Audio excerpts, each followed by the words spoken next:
Hello mga katogs! Ayan, it's been a while. It's been a while talaga. Sobrang it's been a while since nakita nyo ako sa channel na ito ng Togs Community. And siguro may time lang ako ngayon kaya bigla akong naisipan talaga na mag-vlog tayo dito sa channel na to. And talagang for how many hindi ko alam I think more than a year na talaga na natigil kami dito na mag-live at gumawa ng mga vlogs, 'di ba? Pero tuloy-tuloy pa rin yung charity namin, guys. Ang Togs Community ay patuloy pa rin tumutulong.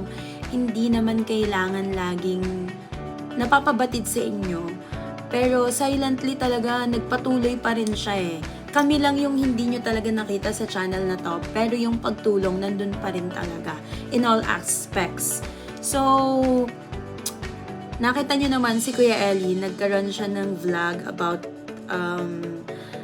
struggle with stress, 'di ba? Nag-live din siya kamakailan. And hindi lang talaga nagkakatagpo yung mga oras namin. Ang dami sa inyong nagtatanong kung kailan kami ulit magla-live. So, sabi ng Isaiah 60 verse 22, if the time is right, I, the Lord, will make it happen. Naalala ko lang yung verse na yun. It can be connected with that verse dun sa timing talaga namin. Hindi pa nagkakatagpo. So, it's okay as long as you are supporting this channel of Togs Community. Maraming salamat sa inyong lahat. And, meron lang akong quick topic for today's video. And i-connect natin dun sa topic niya na struggling with stress. Ako naman, napakahalaga kasi talaga sa akin nowadays yung peace ko. Diba? It is about protecting your peace and you need to stop taking personally. Diba? Mapapangalagaan mo yung kapayapaan mo kapag tinigilan mo na i-take personally yung lahat ng nangyayari sa buhay mo. Yung lahat ng nangyayari sa paligid mo. So, welcome back nyo muna ako. Diba? This is Celise Manalo Francisco once again, mga katogs. And today's vlog is a little bit different. We need to make it softer, more personal, diba? And kagaya nga ng lagi kong sinasabi nung nagla-live pa kami, hango lamang ito sa aking sariling karanasan, in my own experience, diba? Kasi honestly, ang daming tao ngayon ang emotionally drained, aminin nyo. Diba? Dumadating din sa point ng life nyo na emotionally drained kayo, mabilis kayong maapektuhan, especially yung social media ngayon, yung mababasa nyo, kaliwat kanan na mga issue, mapa sa sarili nyo or mapa sa buong mundo, sa bansa natin sa Pilipinas, diba? Mabilis tayong masaktan. Aminin nyo. Kung hindi kayo aamin, okay lang. And maybe, naranasan ko yon and baka kayo din. So, this vlog may help you. So, mag-tune in kayo and samahan nyo ako na i-topic natin to. Okay, so meron akong i-share sa inyo na 5 points that can help you to stop taking personal dun sa mga bagay na naririnig nyo, sa mga bagay na nararanasan nyo. Diba? Okay. Number 1, not everyone will understand your heart. So, alam nyo, one of the biggest weights that we carry is the need to be understood. Pero yung reality talaga, not everyone will understand your heart. Hindi naman nila alam yung nasa puso mo Sometimes kasi what we act is different dun sa nilalaman ng puso natin. Alam niyo yun, yung sometimes the motive is good, pero yung dating sa iba ay hindi maganda yung motibo. Diba? So, not everyone will understand your heart, and that's okay. Hindi kailangan na maging big deal yon kung hindi nila naiintindihan yung puso mo na maganda. Diba? For me, that is really okay.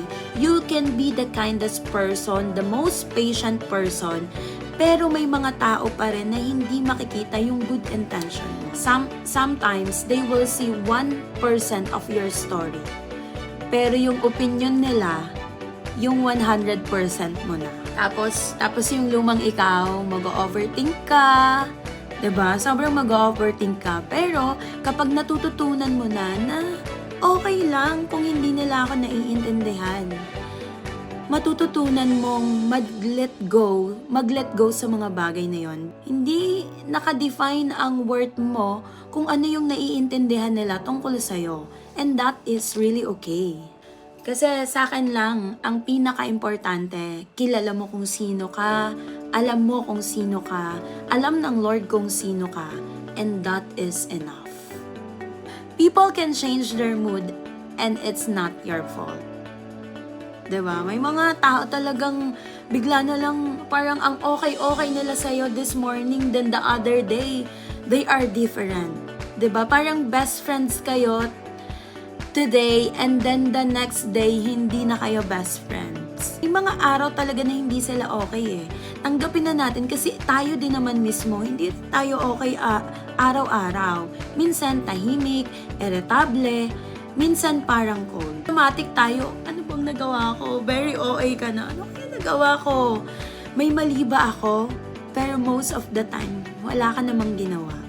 Dala lang ng trabaho nila, pressure sa mundo, pagod, problema na hindi mo alam. Kung matuto tayo na tanggapin na yung pagbabago nila ay hindi mo kasalanan.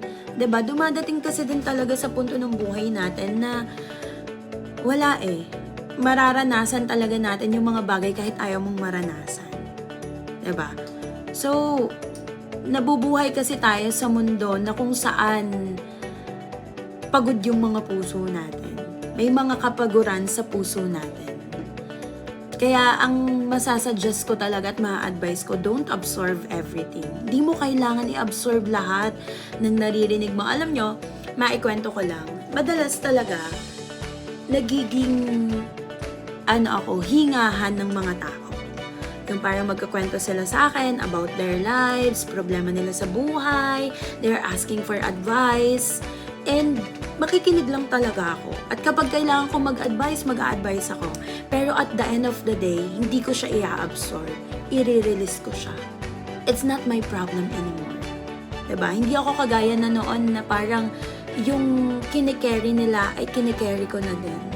Diba? Kasi mabibigatan ka kapag ganun. Kasi hindi ka naman responsable sa kung anong emosyon na meron sila. Minsan ang kailangan mo lang gawin, huminga, tumabi ka, at hayaan silang mag-calm down. Delays in your life. Alam nyo, very, talaga ako dito. Very, relate. Kasi ang dami ko talagang mga delays na nangyari sa buhay ko. Kulang na lang talaga yung delay ko sa buwan ng dalaw. Diba? But kidding aside, huwag nating personalin yung delays natin sa buhay natin. Hindi ibig sabihin na delay ka, failure ka. Hindi ibig sabihin na wala ka pang ganito, wala ka pang ganyan, talo ka na. Kasi isa sa natutunan ko, yung delay, it doesn't mean denial. Sometimes, delay means protection, preparation. 'Di ba? Madalas, ang delay, pinopromote ka lang later on. 'Di ba? Parang kahit sa trabaho nyo, sa mga nangyayari sa buhay nyo, bakit parang ang tagal? Bakit may delay? Pero piniprepare ka niya. Dahil may best thing pala na mangyayari sa buhay mo because of the delays in your life. May timing kasi si Lord At hindi naka-base yung value mo sa bilis ng progress mo. Kahit parang sa tingin mo, parang bilis ko naman na, ang dami ko na natutunan, magaling na ako sa ganitong bagay, pero bakit delay pa rin yung promotion ko sa trabaho, yung perfect job na inaantay ko, 'di ba? Yung dito sa social media natin, parang bakit delay pa rin, wala pa rin akong views. And it's okay, slow growth is still a growth. 'Di ba? Parang last year 10 views ka lang, this year 100 views ka na. Dahan-dahan man, growth pa rin yan. Kasi mas maganda pa rin yung timing ng Lord. Kaya, pasalamatan mo kung may mga delays sa buhay mo ngayon. Okay, number 4, when people don't clap at you. Alam mo yung feeling na excited ka, may good news ka, tapos parang gusto mong i-share sa friends mo, sa family mo, or to everyone. Sometimes you are posting in your social media pa nga Tapos walang masyadong response, or may konting shade, tapos yung iba parang hindi sila happy for you, don't take it personally. Diba? Not everyone has a capacity to celebrate others. Kung ikaw, kaya mo na pumalakpak sa katagumpayan ng iba, hindi kasi lahat ganun eh. Hindi ganun lahat ng pag-iisip. Not everyone has the capacity to celebrate for others. Mong i-take personally yun, it's okay. Meron kang good news, meron kang natanggap, meron kang magandang balita, walang pumalakpak, walang masaya, okay lang as long as masaya ka. Just continue to show up, continue blooming, diba? Even if not everyone is clapping, remember, hindi mo kailangan ng audience para pagpalain ka ng Lord. Kaya wag mong i-take personally if nobody is clapping with your good news or something good happening sa buhay mo, tapos feeling mo walang masaya. It's okay. Diba? Hindi mo kailangan ng audience para pagpalain ka pa ng Lord. And lastly, ito yung pinaka-favorite ko sa lahat. When you outgrow certain friendship. Diba? Darating talaga sa point ng buhay natin na yung growth natin hindi na align sa growth ng iba. Diba? Parang may mga kaibigan tayo na parang feeling natin kasabayan natin. Tapos nakita natin na in the future, sabay kayo. 'Di ba? Pero isa sa natutunan ko na yung growth mo pwede kasing hindi align sa growth ng iba. Magkaiba kayo ng growth at ng daan na tatahakin talaga. And that's not betrayal, it's maturity. Kung may mga kaibigan kang dati close mo tapos nawala na ngayon, it's okay. It's not betrayal. Matured na lang kayo talaga. May mga tao talagang makakasama natin for a season. Yung seasonal lang na makakasama natin. Parang itong Tugs community, guys, nakasama nyo ng halos every week or almost every day nagla-live ang Tugs community before. Hanggang sa naging every week siya, hanggang sa parang it's been a while na lang, hanggang sa nawala, bumabalik. 'Di ba? That's okay. May mga nakakasama kasi tayo na for a season lang talaga. Hindi sila for a lifetime. And hindi naman ibig sabihin na kaya sila nawala kasi masama sila or ikaw yung masama. It just mean that God is leading you to people who you're becoming. 'Di ba? Minsan ina-align ka ng Lord sa mga taong magmamatch kung paano ka mag-grow talaga personally.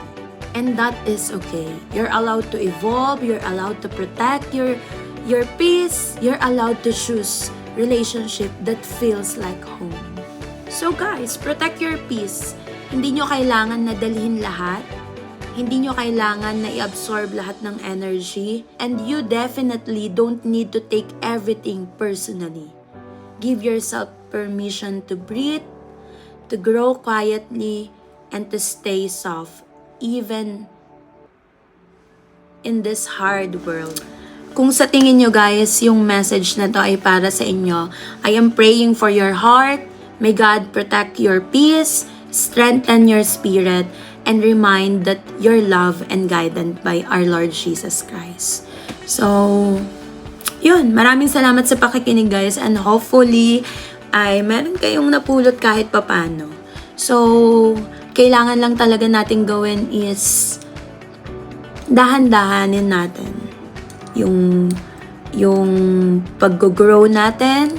Ang pinakamahalaga sa lahat, na protektahan natin yung kapayapaan natin. Kasi ang sarap talagang mabuhay sa mundo na, alam mo yun, wala kang kaaway, wala kang kagalit, wala kang kasamaan ng loob. And, mahalaga na payapa ang buhay mo. Wala ka man ng lahat ng bagay na yon, ang mahalaga payapa yung buhay mo.